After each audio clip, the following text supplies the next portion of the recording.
చిత్తూరు జిల్లా అధ్యక్షులు ఆంధ్రప్రదేశ్ రాష్ట్ర హస్తకళ development board chairman doctor Pasupuleti Hariprasad ఘన స్వాగతం పలికిన జనసేన అధ్యక్షులు నరేష్, కార్యకర్తలు మిట్టపల్లి, గుండ్లసగరం, యమగానిపల్లి, కనుమనపల్లి గ్రామాల్లో టపాకాయలు పేలుస్తూ పలక వైద్యంతో మంగళహారతులతో తిలకం దిద్ది స్వాగతిస్తూ ఘనంగా జెండా ఆవిష్కరణ కార్యక్రమం జరిగింది. ఈ సందర్భంగా హరిప్రసాద్ యువతను ఉత్తేజపరుస్తూ మాట్లాడుతూ జనసేన పార్టీపై అభిమానం పెంచుకున్న గుడిపల్లి మండల అధ్యక్షుడు అమీర్ ఇంటి గోడును జనసేన జెండాగా మార్చి అభిమానం చాటుకున్నాడని అభినందిస్తూ పొగడ్తల్లో ముంచారు. క్యాడర్ని బలోపేతం చేస్తూ రాబో ఎన్నికల్లో కూటమి ప్రభుత్వం ముఖ్యమంత్రి చంద్రబాబు నాయుడుకి అత్యధిక మెజారిటీని పెంచాలని కోరారు.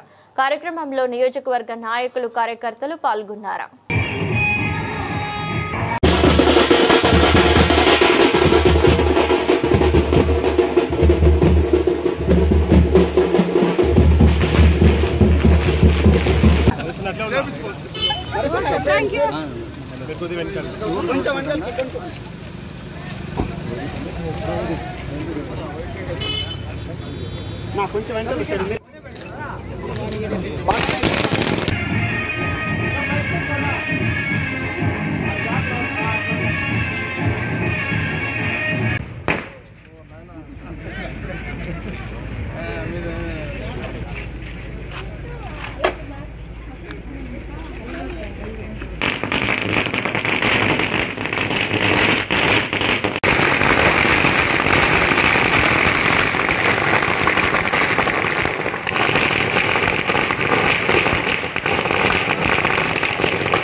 ఇంత పెద్ద ప్రోగ్రామ్ ను ఆర్గనైజ్ చేసిన అమీర్ ని మరొకసారి మనస్ఫూర్తిగా అధినాయకుడు పవన్ కళ్యాణ్ గారి తరఫున నేను జిల్లా అధ్యక్షుడిగా ధన్యవాదాలు తెలియజేస్తున్నాను.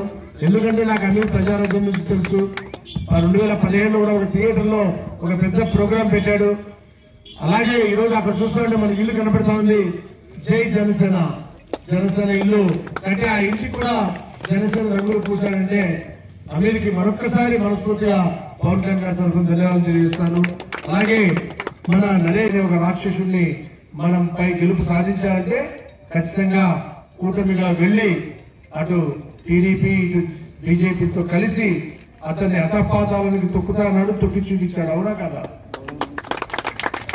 ఈరోజు మన కుప్పంలో మన ప్రియతమ ముఖ్యమంత్రి వర్యులు చంద్రబాబు నాయుడు గారి నాయకత్వంలో ఒకవైపు రాజధాని పరిగెడతా ఉంది.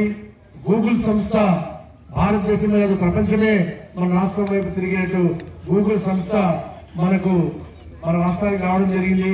అమరావతి ప్రపంచ నగరాల్లో అత్యద్భుతమైన నగరంగా తీర్చిదిద్దబోయే ముఖ్యమంత్రి గారు చంద్రబాబు నాయుడు గారు అయితే ఒకవైపు అభివృద్ధి వైపు నడుస్తుంటే మరోవైపు పవన్ కళ్యాణ్ గారు ఎప్పుడు ఎవరు కూడా అటవీ ప్రాంతము అరకులోకి ఒకళ్ళకి ఏ నాయకుడు వెళ్ళలేదు. ఎందుకంటే ప్రాణభయం, అక్కడ నక్సలైట్స్ ఉంటారో ఎవరుంటారో ఏమోని. అటువంటి మారుమూల గ్రామాలకు కొండ ప్రాంతాలకి మన మండల అధ్యక్షుడు అమీర్ గారు, అలాగే మహేష్ గారు, టెంపుల్ డైరెక్టర్ మునప్ప గారు, జిల్లా సెక్రటరీ, అలాగే స్టేట్ డైరెక్టర్ వన్నెకుల క్షత్రియ స్టేట్ డైరెక్టర్ రామమూర్తి గారు, గణేష్ గారు, అలాగే చంద్రశేఖర్ గారు, వీర మహిళలు అందరికీ కూడా వేదిక ముందున్న జనసేన గుడిపల్లి నాయకులందరికీ కూడా పేరు పేరున ధన్యవాదాలు తెలియజేస్తాను. ముఖ్యంగా ఈరోజు దాదాపు 3 గంటల అయిపోయాము. 3 గంటలైనా కూడా ఏ ఒక్కరు కూడా పక్కన పోకుండా ఈరోజు ఈ యొక్క జెండా ఆవిష్కరణ ప్రోగ్రాంలో పాల్గొన్నందుకు ప్రతి ఒక్కరికి కూడా